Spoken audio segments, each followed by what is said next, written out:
Hi everybody, welcome back to Harp and Guitar. So today for my blues history, I thought I'd continue this discussion that I had on a previous video regarding field hollers and work songs. And for today, I think I will discuss a little more specifically work songs and some of the things that some of these early pioneers of the music, early migrant workers, farmers, and sharecroppers did to develop blues music. And one of the ways they did this was through work songs. Now, in the previous video, we were talking about field hollers as pertaining to working in tobacco or cotton fields and that sort of thing. But today we're going to talk a little bit more specifically about some of these work songs that were done in a different region. So we're going to move slightly out of the Mississippi area and more into the Louisiana, Georgia sort of region to talk about some of these work songs. And the reason for that was the levee system. Now, in Louisiana, right around the 1900s, well, obviously before that and after, but around the 1900s, early 1900s, they started building a levee system in and around Louisiana and New Orleans specifically. And that's because of all the flooding that occurs there. New Orleans itself is below sea level, so as a result, they have a lot of problems with flooding. So what they did was they built a series of levee systems in order to act as retaining walls to hold back the floodwaters. And the other thing that they did was clear out a lot of forested areas so that they could use them eventually as agricultural fields to grow tobacco and cotton. Now, for these levee systems that were built, the government brought in the Army Corps of Engineers to help design and build some of these levees. But really, the main workforce that was brought in to do the actual hands-on labor were some of these migrant workers, sharecroppers, and to some extent, actually, prisoners from nearby Angola prison or other large prison systems in the area. So what they would do was, use these prisoners and these migrant workers together as a huge workforce to manually build these levee systems, or to clear cut and log out certain areas so that they could use that to, as I mentioned, plant crops. Now, it was during this time that a lot of these work songs developed. And the reason behind this was because, for example, if you're clear cutting and logging, obviously you're going to be using a lot of axes. I mean, we're talking about going out into the fields here where you can't get mechanized machinery in there. It's just too densely forested. So what they would do is they'd just march in, dozens and dozens of men with axes and saws, and they would cut down and chop up all of these trees. Now, in doing so, this chopping created sort of a rhythmic sound to it. Where you have, the chop, chop, chop of, the axe going into the wood. And this created sort of a regular tempo. And a lot of the African American workers started to sing work songs that went along to the rhythmic chopping. And in conjunction with this, right around the same time, the music started developing and becoming more sophisticated. In the sense that now there was sort of storylines that were starting to be developed within these songs. People started singing about different characters, either characters of legend and folklore or actual people. So the music started to gain more of a cohesive subject matter. And one example of this would be a work song that was sung while men were chopping and clear-cutting the forests, not only to plant crops, as I mentioned, but also for turpentine farms. Turpentine does come from trees, and so they would be cultivating or cutting down these trees in these turpentine farms as well. And one of these traditional songs that developed was a song called Long John. And this is a very, very early form of work song, still a precursor to the blues.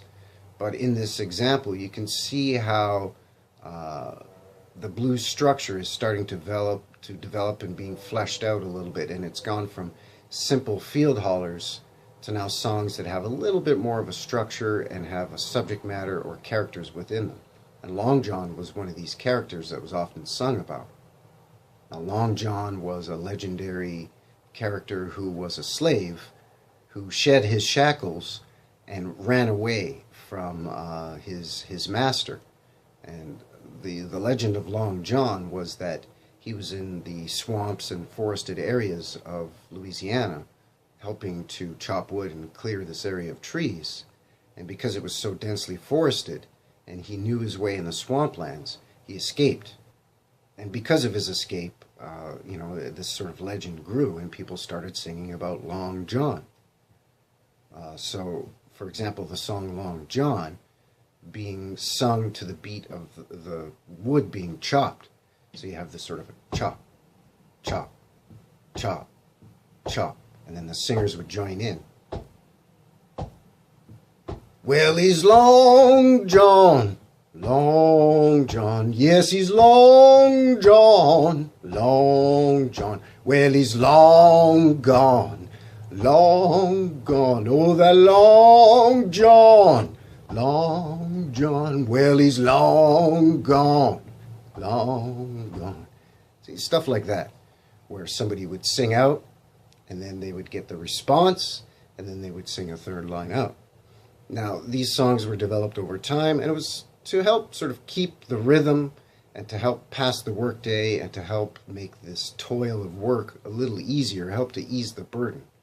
But you have to remember, if you have teams of 2 men chopping at a tree, you want to have your rhythm in time. So as one guy's swinging his axe into the tree chopping, you're swinging your axe away from the tree, and you're chopping away at it in a sort of a rhythmic fashion. And this way, of course, you're not going to hurt one another or yourself, and it sort of developed this nice rhythmic sort of percussive sound. So naturally, these men capitalized on this percussive sound by creating and evolving these work songs. And just as a quick side note here, another form of work song that developed was while they were putting in railway systems throughout the South as well. And this happened right around the same time. Now, when they were building the railway system, they had to not only crush rock to lay a foundation of bedrock and gravel, but then they had to lay the track and then drive the spikes in as well. And now again, a lot of men were employed to do this, prisoners from nearby Angola prison, again, and other prisons, but also sharecroppers and migrant workers. And again, it was sort of this type of rhythmic work that was done.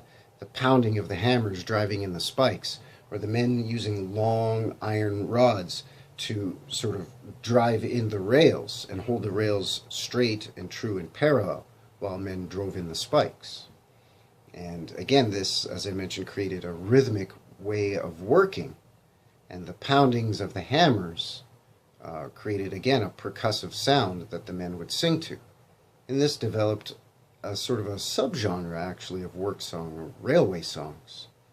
And a good example of that would be stuff that Leadbelly, any of you who are familiar with the singer Leadbelly, a lot of his early repertoire was built on these work songs, these railway songs.